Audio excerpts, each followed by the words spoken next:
자, 도로 체계를 만들 때 여러분들이 좀 신경 써야 될 원칙들, 그런 것들에 대해서 간단하게 좀 정리를 해보겠습니다.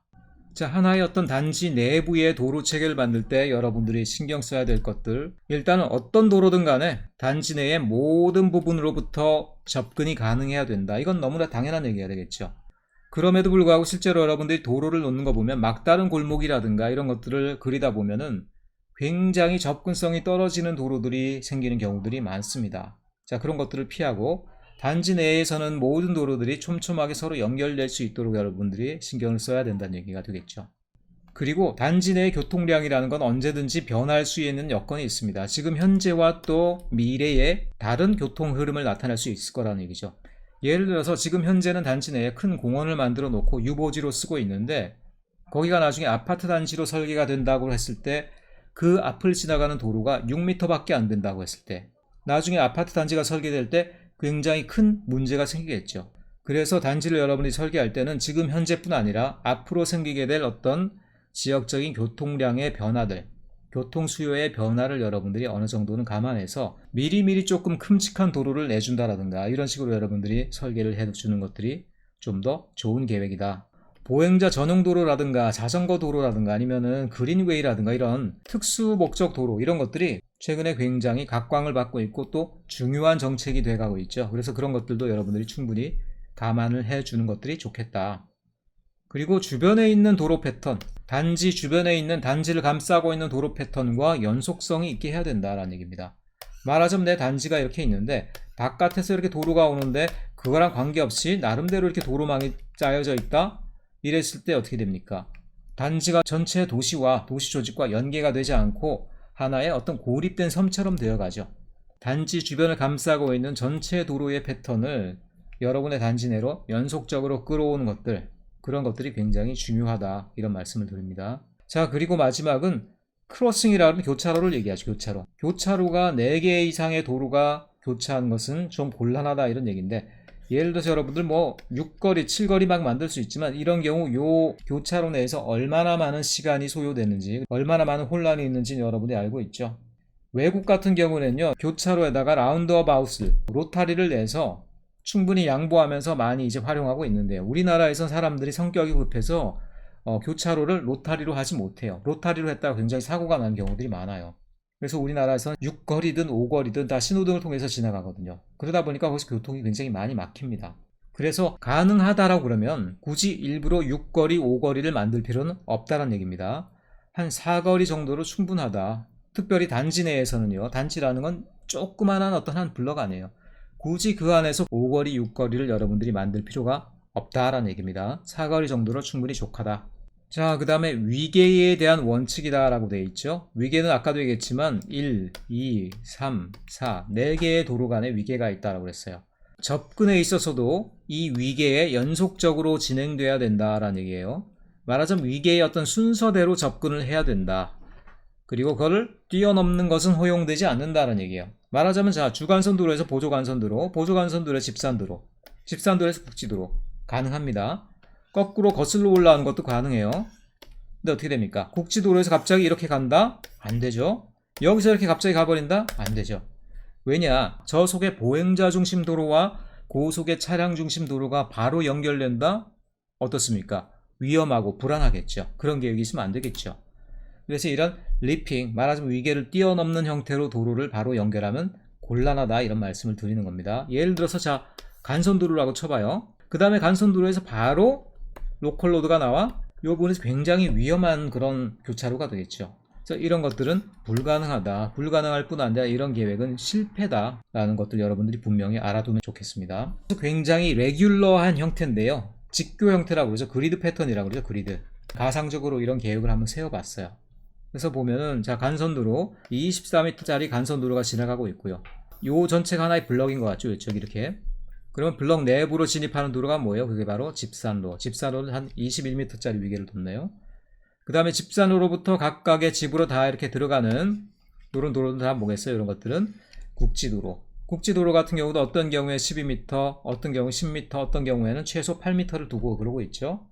그러면서 국지도로를 통해서 이렇게 다 개별적인 집으로 다 들어가게 된다. 이런 어떤 일반적인 사례를 보여주고 있습니다. 물론 이거는 직교하는 패턴이고 너무 규칙적인 패턴이어서 현실성이 좀 없긴 합니다만 이런 형태로 도로가 연결된다라는 것만 여러분들이 알아두시면 좋을 것 같습니다. 자, 그러면 이번에는 가로체계, 스트리트 시스템, 가로체계의 여러 유형들에 대해서 알아보겠습니다. 유형들은 뭐 여러 가지가 있지만 이 유형들이 하나로만 쓰이는 게 아니라 유형들이 서로 한 지역에서도 이렇게 융합되고 서로 간에 이제 섞여 있기 때문에 하나의 시스템으로 딱 정의하기가 쉽지 않은 지역들이 많습니다. 자, 그럼에도 불구하고 대표적인 프로토타입만 우리가 적어보자면요. 당연히 직교하는 그리드 아이언 시스템이 있고요. 순환형, 전체를 한 바퀴 도는 순환형이 있고요. 들어갔다 나오는 컬레사, 그 다음에 루프라고도 부르는 U-쉐입, 그 다음에 T자형으로 생긴 T-쉐입, 이렇게 5가지 정도가 있습니다. 자, 그럼 이 중에 어떤 것을 우리가 적절한 유형으로 선택해서 쓸 것이냐. 당연히 그 지역의, 그 단지의 여건에 따라서 우리가 골라서 쓸 수가 있어야 된다는 얘기입니다. 자, 그 단지, 그 지역의 어떤 교통 흐름의 특성들, 순환의 특성들을 우리가 파악해야 될 거고요. 큰 길로 나아가는 형이냐 아니면 단지 내에서 이렇게 순환하는 형이냐, 그런 어떤 단지 내부의 교통의 특성을 여러분들이 이해를 해야 된다는 겁니다. 또 그리고 가장 중요하게는 보행자하고 차량을 섞을 거냐 아니면 분리를 할 거냐. 자, 분리를 하는 것들이 일반적으로 좋습니다만 그렇다고 꼭 그런 것들이 늘 좋은 것만은 아니에요. 때로는 차량을 저속으로 들어오게 하면서 보행자들과 어울릴 수 있게 하는 것들도 중요합니다. 결국 보행자들이 차를 타게 되고요. 차에서 내리는 사람들이 보행자가 되기 때문이죠. 그래서 분리를 할 거냐 아니면 혼합을 할 거냐, 경우에 따라서 여러분들이 잘 판단할 수가 있어야 되겠습니다. 그리고 당연한 얘기지만 공공시설, 공동체 시설들, 예를 들어서 공원이라든가 놀이터라든가 이런 것들, 그런 것들의 위치를 여러분들이 잘 감안해야 된다. 그래서 그런 위치 같은 경우에는 차량의 접근과 보행의 접근이 동시에 일어나는 것이기 때문에 적절하게 이 두 가지를 분리하면서도 접근성은 높일 수 있도록 그렇게 여러분들이 계획할 수가 있어야 되겠습니다. 자, 그리고 이런 것들은 역시 물리적인 여건들이 중요하죠. 땅이 생겨있는 형상, 지역의 어떤 자연적인 형태, 이런 것들 때문에 도로 체계가 완전히 달라지는 경우들도 있을 수가 있습니다. 지역의 어떤 자연 환경이라든가 아니면 지형적인 여건에 따라서 거기에 맞는 도로 패턴을 쓰는 것들이 좋다, 이렇게 얘기할 수가 있겠습니다. 자, 이거 그림은 조금 해상도가 떨어지긴 하는데 어떤 형태를 얘기하는지는 여러분들이 충분히 알 수 있을 것 같습니다. 자, 이게 대표적인 그리드 아이언 패턴, 직교 또는 격자 패턴이라는 거고요. 격자. 이런 것들은 어떤 장점이 있어요? 기계적이고 가장 접근성이 빠릅니다. 그리고 통과교통에 유리해요. 하지만 사람들이 살고 있는 곳에는 통과교통이 많은 것이 좋지 않죠? 생활권이 많이 분할되고 차량들이 많이 지나감으로써 사람들의 어떤 안전성이 떨어지는 문제들이 있습니다. 그런 것들을 약간 보완한 것들이 바로 이 T-쉐입, T자형 도로라는 것들인데요. 자, 그럼 T자형 도로체계는 뭐가 다르냐? 조금 여기 확대 그림을 한번 그려볼까요? 자, 블럭이 이렇게 있고요. 또 다른 블럭이 밑에 이렇게 있어요. 자, 또 밑에 블럭이 있고요. 자, 내가 차를 타고 지나가는데 어떻게 되겠어요? 이 블럭들을 지나가려면 이렇게 해서 이렇게 해서 이렇게 지나가야 되겠죠. 여기서 바로 뚫고 나갈 수 있는 방법이 없죠. 그 말은 뭐냐? 자동차가 이 직교행에서처럼 이렇게 마구마구 뚫고 지나갈 수 없기 때문에 이 생활권이 조금 더 안정되고 차량의 방해를 덜 받는다는 측면들이 있겠죠. 그래서 여기 보면은 이 까만 길들을 그려놨는데요. 이 길 같은 경우는 보행자 전용 도로입니다. 그래서 보행자 같은 경우는 가운데를 직접 이렇게 지나갈 수 있게 해요. 여기다 녹도를 두는 거죠, 이런 식으로. 하지만 차량은 거길 갈 수 없기 때문에 차량은 이렇게 지그재그로 돌아서 가야 된다. 이런 식으로 해서 보행자들에게 조금 더 안전성을 허용하는, 말하자면 직교형 패턴에 조금 보행자들의 안전성이라는 것들을 보강한 형태가 바로 이 T자형 도로 체계가 되겠습니다. 그 다음에 여러분 컬레삭 잘 아시죠? 컬레삭은 들어오고 나갈 수가 없습니다. 다시 한 바퀴 돌아서 나간다는 얘기입니다. 그렇기 때문에 이런 부분들 있죠. 이런 부분들이 다 보행 공간으로 이제 굉장히 유용하게 쓰일 수가 있겠죠. 루프형 패턴은 일종의 어떤 직교형과 컬레삭의 타협점을 찾은 것 같은 그런 형태입니다. 들어오고 옆길로 나가는 거예요. 그렇기 때문에 어쨌든 컬레삭과 마찬가지로 이 동네 뒷부분들, 이런 부분들 있죠. 이런 부분들은 차량으로부터 보존되는 공간들이 생기겠죠. 자, 그러면 그 다음에는 도로의 어떤 좀 세부적인 디자인에 대해서 좀 살펴보도록 하겠습니다. 데드 엔드 로테이터, 우리나라 말로 하면 이제 막다른 골목이 되겠는데, 막다른 골목은 어떻게 처리해야 되느냐? 막다른 골목에서 차가 돌아서 나갈 수 있게 하는 것들이 중요합니다. 예를 들어서 최소한의 공간만을 두는 경우 이렇게 T자형 패턴을 둘 수가 있어요. T자형 경우 이렇게 가서 이렇게 했다가 또 이렇게 했다가 다시 이렇게 나갈 수가 있죠. 이렇게 회차, 차를 돌릴 수 있는 공간을 두기 위해서는 이런 형태라든가 이런 형태를 둬야 되고요. 회차하는 부분의 길이가 대략 한 7.5m 정도로 줘야 된다. 이런 정도를 이제 디테일하게 제시를 하고 있죠. 자, 그러지 않고 한 번에 돌아서 이렇게 나올 수 있게 하려면은 어떤 것들이 좋겠어요? 최소 요 원의 길이, 원의 지름에 해당하는 것이 대략 한 15m에서 한 18m 정도가 돼야 된다. 이 정도가 되면 충분히 돌아서 나오는데 15m에서 18m면은 사실은 적지 않은 상당히 큰 공간이죠. 그래서 이런 회차 공간이 있을 경우 사실 땅의 면적이 많이 소모되는 그런 문제점들이 있다. 이렇게 얘기할 수가 있겠습니다. 자, 그냥 차만 돌아서 나가는 것들이 좀 아쉽다라고 그러면 가운데에다가 이렇게 녹지 공간을 둘 수도 있겠죠. 그래서 녹지 공간이 한 8m 정도 된다라고 그러면 전체 회차 공간의 지름은 한 18m 정도가 된다. 이렇게 얘기할 수가 있겠고요. 경우에 따라서는 특별히 호텔이라든가 아니면 공공시설 이런 데서는 회차하는 공간에다 이렇게 주차칸을 두기도 하죠. 주차칸을 두려면 별도로 요 한 칸당 한 4.5m 정도를 추가를 해서 그렇게 해서 배치하는 경우들이 가능하다. 이런 얘기들을 하고 있습니다. 자, 그 다음에 보행자 도로 체계로 넘어가 보겠습니다. 자, 보행자 도로 체계를 독립적으로 설계해야 된다. 이런 것들은 최근에 많이 나와 있는 얘기들이죠. 보행자라든가 아니면 여기에 더해서 자전거 도로라든가 이런 것들이 하나의 독립적인 도로 체계가 돼야 된다. 무슨 얘기입니까? 차량이 지나가게 만들어 놓은 도로에 보행자가 같이 이용하는 게 아니라 보행자들도 나름대로 독자적인 도로 체계가 있어서 그걸 통해서 도시를 이용할 수 있어야 된다. 이런 얘기거든요. 보행자 도로도 따로 별도의 도로 체계를 만들어줘야 된다. 이런 것들이 최근에 단지 계획의 흐름이다라는 겁니다. 그래서 일단은 안전을 가장 중심으로 계획을 해야 되고요. 기본적으로는 자동차의 흐름과 분리시켜주는 것들이 가장 좋은 선택입니다. 자, 그리고 보행자 도로는 이동만을 위한 것이 아닙니다. 보행자 도로는 교통만을 위한 것이 아니에요. 그렇기 때문에 보행자 도로는 레크리에이셔널한 기능과 연결시킬 필요가 있다. 예를 들어서 공원 녹지라든가 운동시설이라든가 아니면 조깅로라든가 이런 것들과 연결시키는 것들이 좋다. 이렇게 얘기하고 있고요. 자, 그리고 보행자 도로 같은 경우는 또 디테일에 좀 더 신경을 써야 됩니다. 디테일이란 건 뭐냐? 차량 도로 같은 경우는 차로만 내주면 얼마든지 달릴 수가 있어요. 별다른 디테일이 필요 없습니다. 근데 사람들이 가는 도로는요, 길의 분위기라는 것들이 있어요. 그렇기 때문에 길의 폭이라든가 형태라든가 경사라든가 주변의 환경, 나무가 심어져 있느냐 그렇지 않느냐 이런 것도 굉장히 중요하다는 얘기죠. 도로 주변의 경치라는 것들이 굉장히 중요하다는 얘기죠. 그리고 보행 밀도에 따라서 주변의 시설들이 배치가 되는 것들이 좋습니다. 사람들이 많은 곳에는요, 주변에 어떤 편의점 하나를 놓는다라든가 아니면 사람들이 많이 이용하는 시설과 결합시켜 준다라든가 이렇게 주변의 어떤 기능들과 연계시켜 줄 필요가 있습니다. 그래서 이런 것들을 신경 써서 조금 디테일이 디자인되는 그런 형태로 보행자 도로를 설계해야 된다. 자, 그리고 다른 어떤 보행자들을 위한 공간들과 연결될 수가 있어야 되겠죠. 어린이 놀이터라든가 근린공원이라든가 광장이라든가 기타 공공시설과 연결되는 것들이 좋고요. 그리고 보행자 도로가 자기들과 친척에 해당하는 그런 형태의 도로들과 연결될 필요가 있습니다. 바로 자전거 도로라든가 아니면 그린웨이 시스템 또는 수변 공간도 물길을 따라가기 때문에 하나의 어떤 선형적인 공간이 되고 있죠. 이런 것들이 서로 다 엮여져 가지고 이런 어떤 하나의 네트워크가 돼야 된다. 그래서 그런 것들이 모여져 가지고 그린 네트워크가 되는 거죠. 자, 그리고 당연히 스트리트 퍼니처랑 연결될 필요가 있겠다. 사람들이 앉아서 쉴 수 있는 어떤 휴게 시설하고요, 공중전화 시설, 기타 안전 시설, 최근에 또 스마트 퍼니처라고 해서 이 그림을 보면 알겠습니다만 이건 태양광과 결합돼서 밤이면 조명이 되고요. 또 간단한 터치만으로도 자기 안전에 대한 그 위협을 누군가에게 리포팅할 수 있는 그런 시설이거든요. 일종의 스마트 스트리트 퍼니처라는 형태들인데 최근에 이런 것들도 많이 개발되고 있기 때문에 보행자 도로 체계를 연계하는 것들도 굉장히 재미있는 일이겠죠. 자, 그럼 보행자 도로의 단면은 얼마만큼 돼야 되냐? 그 폭의 너비들을 한번 우리가 좀 알아보자라는 겁니다.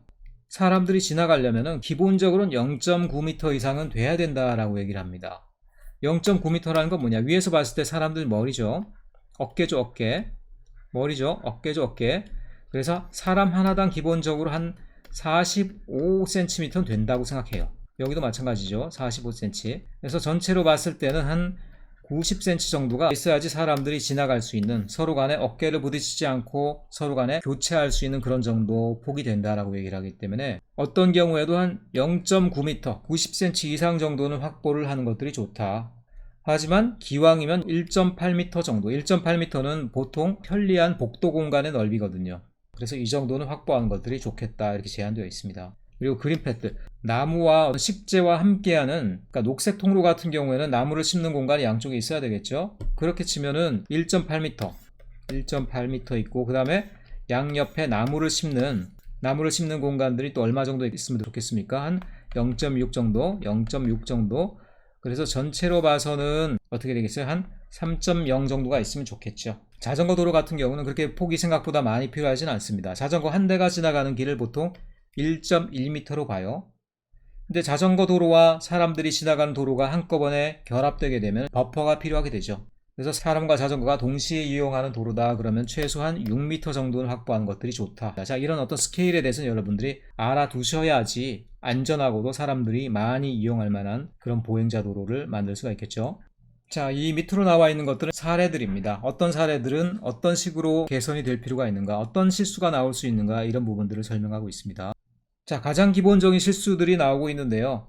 보면은 자, 도로하고 대로가 있고 소로가 있는데 대로와 소로가 굉장히 뾰족한 각도로 만나고 있죠. 큰 도로에서 들어오는 차들은 별 문제가 없어요. 근데 여기서 큰 도로로 나가는 차는 굉장히 심한 턴을 해야 되죠, 여기서. 이런 것들이 좋지가 않고 안전상으로도 문제가 있다라는 얘기입니다. 그래서 그런 경우는 어떻게 하느냐, 도로를 끊어서 일종의 보행섬을 만들어 놓는 거예요. 그럼 오는 차는 그냥 들어가면 되겠죠. 나오는 차는 어떻게 돼요? 가까운 길로 이렇게 둔각으로 돌아서 나가기 때문에 훨씬 더 안전할 수가 있고, 들어오고 나가는 차의 통로가 구분되기 때문에 훨씬 더 안전할 수가 있겠죠. 이런 것들을 한국말로는 가각전제라고 합니다. 뾰족한 길이다 그러면 이걸 끊어주는 게 좋아요. 그래서 이런 것들을 완만한 길로 이렇게 만들어줘라. 그 앞에다 교통섬을 만들어주는 것도 좋다.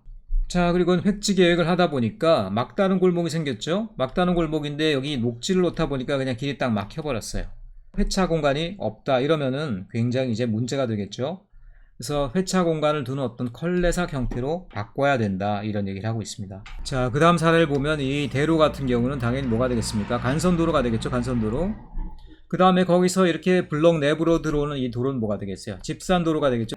요런 것들은 다 이제 국지도로 정도가 될 텐데 어떤 일이 있었습니까? 간선도로에서 집산도로로 오는 이런 교차로는 문제가 없어요. 그런데 국지도로가 바로 만나고 있죠. 간선도로랑 직접 만나고 있죠. 그래서 이런 경우에는 좋지가 않습니다. 일단 간선도로가 가까운 거리에서 3번이나 끊어진다는 것도 문제고요. 그 다음에 국지도로와 바로 간선도로가 만나는 것도 문제라는 겁니다. 어떻게 하면 좋겠습니까? 도로의 선형을 바꿈으로써, 자, 국지도로를 이렇게 기역자형으로 꺾어서 결국 집산도로로 모아줌으로써 집산도로에서 마지막으로 이제 간선도로로 나갈 수 있도록 이런 형태로 패턴을 바꿔준다. 간단하죠? 하지만 여러분들이 실제로 계획을 하다 보면은 많이 나타나는 그런 실수입니다. 자, 그 다음에 오거리가 나왔죠. 오거리. 굳이 오거리를 만들 필요 없다. 사거리 정도만 만들고 그 앞에 조금 구부려서 또 다른 교차로를 만드는 것들이 좋지 않겠냐. 자, 그 다음에 주차장법에 대한 얘기들이 나오고 있는데요. 이거는 우리가 실제로 단지계획 실무를 하다 보면 굉장히 중요한 부분입니다. 얼마만큼의 주차를 넣느냐? 많이 넣으면 좋겠지만 많이 넣는 것만큼 돈이 많이 들어가고요. 공간이 많이 소요가 돼요. 그렇기 때문에 적정한 정도의 주차 공간을 넣어야 된다는 거거든요. 그래서 이런 것들을 우리가 함부로 넣는 게 아니라 주차장법에서 정해져 있는 내용들이 있습니다. 그래서 그만큼 여러분들이 적정한 용량의 주차를 여러분들이 단지계획 내에 넣어야 된다는 것들인데, 다만 이런 것들은 법적으로 설명하기가 조금 까다로운 부분이 많아서 디테일들이 많은 법이라서 이거는 건축법이라든가 아니면 도시계획법 시간에 여러분들이 다룰 내용이고 단지계획에서 직접 다루지는 않도록 하겠습니다. 근데 기본적으로 우리나라에서 쓰고 있는 단지계획 시 들어가야 되는 주차 용량에 대한 산정 기준, 그리고 산정 방법, 그리고 실제로 내가 어떤 한 단지를 설계한다고 할 때 주차 용량이 얼마나 필요하는가, 주차 용량을 우리가 정하는 어떤 수식, 모형식이라든가 이런 것들이 제시가 되고 있으니까 나중에 관심 있는 분들은 이런 부분들을 별도로 공부하시면 좋을 것 같습니다. 이게 이상으로 가로망 구성, 도로 체계, 도로 패턴을 우리가 구성하는 방식에 대해서 알아봤습니다. 자, 단지계획에서 여러분들이 도로 체계를 중요시하지 않는 경향이 있는데요. 그렇지 않습니다. 도로는 그 폭과 위치에 따라서 다 그 성격이 달라지게 돼요. 그래서 그 성격에 맞는 정도의 도로를 배치하는 것들이 굉장히 중요하고요. 자, 그런 성격과 맞지 않는 도로를 여러분들이 설계한다라고 그러면 거기에 살고 있는 사람으로서는 그 지역에 사는 동안 계속적인 불편과 불안함을 겪게 된다는 것들, 그리고 도로의 형태라는 것들, 이런 것들이 또 실제로 가로의 환경이라든가 경관에도 굉장히 중요한 역할을 한다는 것들, 그런 것들을 우리가 망각할 때가 많습니다. 아무쪼록 단지계획을 할 때 도로 패턴들, 도로를 설계하는 것들이 얼마나 중요한가를 이 단원을 통해서 조금 많이 여러분들이 깨달았으면 좋겠다. 이런 말씀 드리면서 오늘 강의 마치겠습니다. 수고하셨습니다.